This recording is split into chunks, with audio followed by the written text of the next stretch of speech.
ഒരു ചിത്രശലഭമാണ് ഈ വേദിയിലേക്ക് കടന്നു വരുന്ന ആദ്യത്തെ മത്സരാർത്ഥി. അതുകൊണ്ട് തന്നെയായിരുന്നു ഇങ്ങനെ ഒരു ആമുഖവും. ആരാണ് ആ മത്സരാർത്ഥി? ഈ പ്രൊഫൈൽ കാണാം.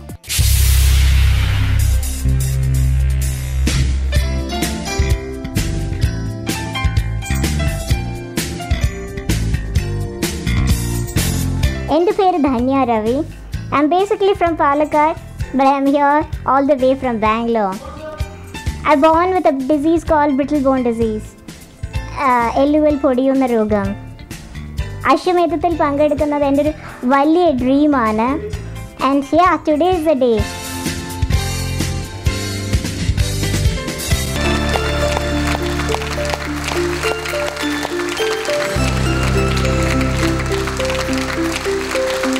ഞാൻ ആദ്യം പരിചയപ്പെടുമ്പോൾ ധന്യ രവി ട്രിവാൻഡ്രം ഇന്റർനാഷണൽ സ്കൂളിൽ വിദ്യാർത്ഥികൾക്ക് വേണ്ടി ഒരു പ്രഭാഷണം നടത്തി മടങ്ങുകയായിരുന്നു, അല്ലേ? അതെ അതെ. ധന്യ ഒരു സ്ത്രീയുടെ പ്രായം പുറത്തു പറയുന്നത് ശരിയല്ല എങ്കിലും ധന്യയുടെ കാര്യത്തിൽ ആ സ്വാതന്ത്ര്യം എടുത്തുകൊണ്ട് ഞാൻ പ്രേക്ഷകരോട് പറഞ്ഞോട്ടെ. തീർച്ചയായിട്ടും. ധന്യ രവി 24 വയസ്സ് പ്രായമുള്ള ഒരാളാണ്, ഒരു വ്യക്തിയാണ്, അല്ലേ? അതെ. ധന്യ സത്യത്തിൽ ഈ കസേരയിൽ ഇരിക്കേണ്ട ഒരാളല്ല. അയ്യോ. പകരം ഈ കസേരയിൽ ഇരിക്കേണ്ട ആരെങ്കിലും മനസ്സിൽ വിചാരിക്കേണ്ട ഒരു പേരിന്റെ ഉടമയാണ് ധന്യ.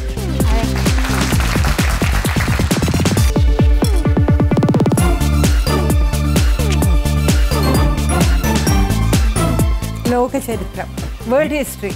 വേൾഡ് ഹിസ്റ്ററി, ലോക ചരിത്രമാണ് വിഷയം. ഞാൻ പറയുന്ന വാചകം ശരിയോ തെറ്റോ, whether my statement is true or false, അതാണ് ധന്യ പറയേണ്ടത്. റെഡി? ഈ ആകാശത്തെ സാക്ഷി പുരുഷൻ,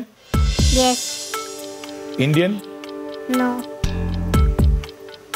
എലൈവ്, ജീവിച്ചിരിപ്പുണ്ടോ? ഏഷ്യൻ? നോ. ചോദ്യങ്ങൾ കഴിഞ്ഞിരിക്കുന്നു പ്രദീപ്. കഴിഞ്ഞു അല്ലേ? കഴിഞ്ഞു. Questions over. ചോദ്യങ്ങൾ കഴിഞ്ഞു പോയിരിക്കുന്നു. എനിക്കിനി ചോദ്യം ചോദിക്കാൻ പറ്റില്ല Dhanya. And I couldn't reach. But you can guess, right? I think uncle guess ചെയ്യാൻ ഒരു ചാൻസ് ഉണ്ട് അല്ലേ? No, I couldn't reach anywhere near the person. Congratulations. Oh my God. You have won ₹25,000 from Mir Realtors. Dhanya മനസ്സിൽ വിചാരിച്ച സംഭവം ഒരു നല്ല സംഭവമാണ്. അല്ല. അല്ല. ഏഷ്യയിൽ നടന്ന ഒരു സംഭവമാണ്. ആണ്. സാർക്ക് രാജ്യങ്ങളിൽ ഒന്നിലാണോ ആ സംഭവം നടന്നത്? സാർക്ക് രാജ്യങ്ങൾ എന്ന് പറഞ്ഞാൽ ഇന്ത്യ, ശ്രീലങ്ക, പാകിസ്ഥാൻ, ബംഗ്ലാദേശ്, മാൽഡീവ്സ്, നേപ്പാൾ, ഭൂട്ടാൻ, ഇപ്പോ മ്യാൻമാറും അഫ്ഗാനിസ്ഥാൻ. എയർ ക്രാഷ് ആയിരുന്നു. ചോദ്യങ്ങൾ അവസാനിച്ചു പോയല്ലോ വീണ്ടും.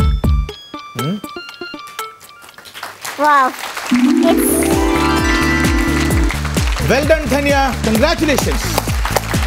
Thank you. അമൃതവർഷിണിയുടെ പ്രധാന പ്രവർത്തനങ്ങൾ എന്തൊക്കെയാണ്? ഓഫ് കോഴ്സ് നമ്മൾ കുറേ കുട്ടികൾ, ഞാൻ പറഞ്ഞ പോലെ ഹോം സ്കൂൾഡ് ആണ്.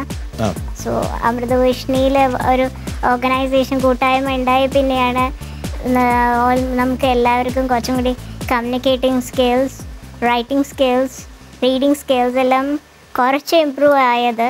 Is it a seaside place? Doubtful. I need a lifeline. അതെ അതെ. Lifeline. I need a lifeline. ആണ്. അതെ. അത് മാത്രമല്ല, and together with some more points. അതിൻ്റെ അകത്തല്ല, സൗത്ത് ഇന്ത്യ ആണോ എന്നാണ് ചോദിച്ചത്. അതെ, സൗത്ത് ഇന്ത്യ എന്നുള്ള ഡെഫിനിഷൻ വരില്ല, പക്ഷേ ഏകദേശം സൗത്ത് ഇന്ത്യ ആണ്. Okay, yes. ധന്യ, ഇനി 5 ചോദ്യം കൂടി ഉണ്ടെന്ന് പറഞ്ഞു. 5 അല്ല 15 ചോദ്യം ഉണ്ടായാൽ പോലും I don't think that I'll be able to find the place. കാരണം അതൊരു വളരെ കൺഫ്യൂസിംഗ് ആയ ഒരു ഏരിയയിലാണ് ധന്യ എന്നെ കൊണ്ടെത്തിയിരിക്കുന്നത്.